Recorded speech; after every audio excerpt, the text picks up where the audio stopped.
भद्रास आदि वर्षों का ही संक्षिप्त वर्णन। मार्कंडेय जी कहते हैं कि मुने इस प्रकार मैंने भारतवर्ष का यथावत वर्णन किया है। इस देश में ही सत्ययुग, त्रेता, द्वापर और कलयुग है। इस 4 युगों का तथा 4 वर्षों की व्यवस्था है। यह अब शैलराज देवकूट के पूर्व में ही भद्र वर्ष है और उसका वर्णन ही सुनो।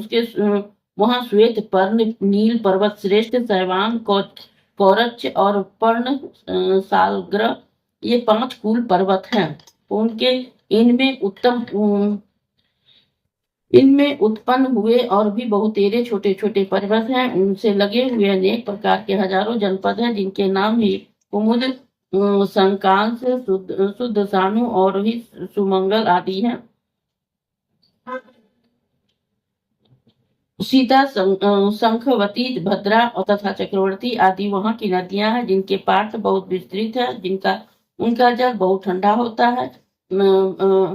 भद्रा वर्ष के ही सभी मनुष्य शंख और शुद्ध सुवर्ण के ही समान ही कांतिमान होते हैं। उन्हें दिव्य पुरुषों का ही संग प्राप्त होता है। वे बड़े पुण्यात्मा होते हैं। उनमें से उत्तम मध्य का ही भेद नहीं होता।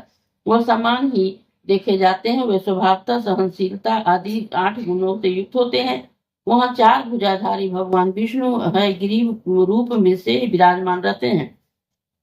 वे मस्तक पर हृदय, लिंग, चरण, हाथ और 3 नेत्रों से सुशोभित हैं।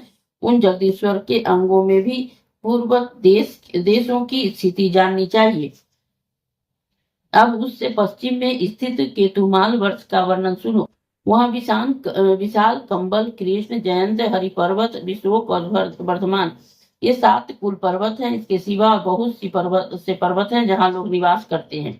उस देश में मौली, महाकाय, शाक, पोत, करम्भक और अड़गुल है आदि सैकड़ों जनपद है। वहां के लोग वडक्षु, श्यामा, स्वकंबला, आमोधा, कामनी, श्यामा और अन्यान सहस्त्रों नदियों के जल पीते हैं। उस देश में भगवान श्री हरि बराह रूप में विराजमान है। वे अपने हाथ और पैर, मुख, हृदय, पीठ, पैसुली आदि अंगों में ही बहुत से देश एवं 3-3 नक्षत्र पूर्वक धारण करते हैं।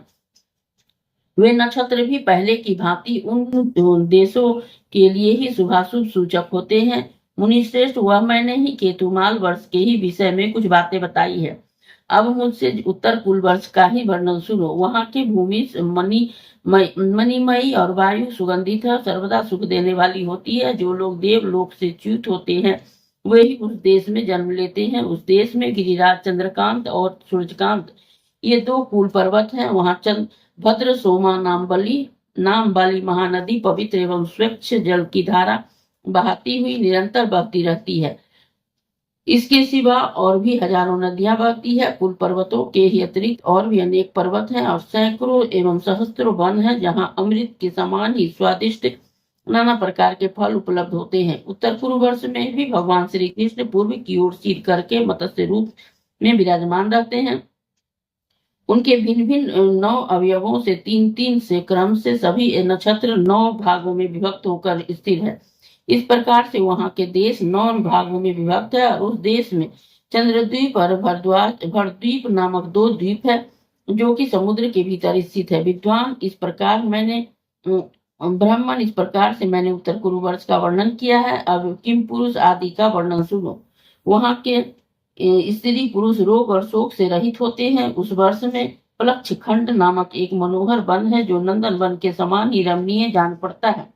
वहां के पुरुष सदा उस वन में फलों का रस पीते हैं, जिससे उसकी जवानी सदा स्थिर रहती है और वहां की स्त्री से शरीर से कमल की सुगंध आती है। किम पुरुष वर्ष के बाद अब हरि वर्ष का ही परिचय दिया जाता है।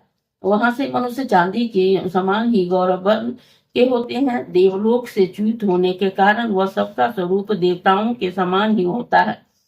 हरिवर्ष के सभी मनुष्य उत्तम इक्षु रस का ही पान करते हैं। वहां किसी को वृद्धावस्था का कष्ट नहीं भोगना पड़ता है। वे सब के सब अजर होते हैं और जब तक जीते हैं निरोग रहते हैं। अब जमदूत के बीच में ही स्थित हीलावृत वर्ष का वर्णन सुनो। उसे मेरु वर्ष भी कहा गया है। वहां सूर्य नहीं तपता और मनुष्यों को वृद्धावस्था नहीं सताती। चंद्रमा, सूर्य, नक्षत्र और ग्रहों की किरणें वहां प्रकाश में नहीं आती है, क्योंकि स्वयं मेरु पर्वत की प्रभा उन सबकी अपेक्षा बढ़कर होती है। वहां के मनुष्य जामुन के फल का रस पीते हैं और कमल की शीर्ष कांति पाकर धारण करने वाले कमल के समान ही सुगंधित और कमल दल से सदृश विशाल विशाल नेत्र वाले होते हैं। इलावृत वर्ष के ही मध्य में ही मेरु पर्वत की स्थिति है। वह शराब के समान नीचे पतला और ऊपर चौड़ा होता है। उस वर्ष में ही महागिरी मेरु ही एक पर्वत है, उसी से ही इलावृत वर्ष की प्रसिद्धि हुई है। इसके बाद रम्यक वर्ष का ही वर्णन करता हूँ, सुनो। वहां हरे पत्तों की सुशोभित एक ऊंचा बरगद का वृक्ष है, उसी के फल का रस पीकर वहां के निवासी जीवन निर्वाह करते हैं। वे जरा और दुर्गंध से रहित और अत्यंत निर्मल होते हैं। एक दूसरे के प्रति प्रगाढ़ प्रेम से उनका प्रधान गुण है। उसके उत्तर में हिरण्यम्य नामक वर्ष है, जहाँ प्रचुर कमल वनों में से सुशोभित हिरण्यवती नामक नदी बहती है। वहाँ के मनुष्य बहुत बड़े, बलवान, तेजस्वी, यक्ष के समान सुंदर, महान, पराक्रमी, धनवान और नेत्रों को प्रिय लगने वाले होते हैं।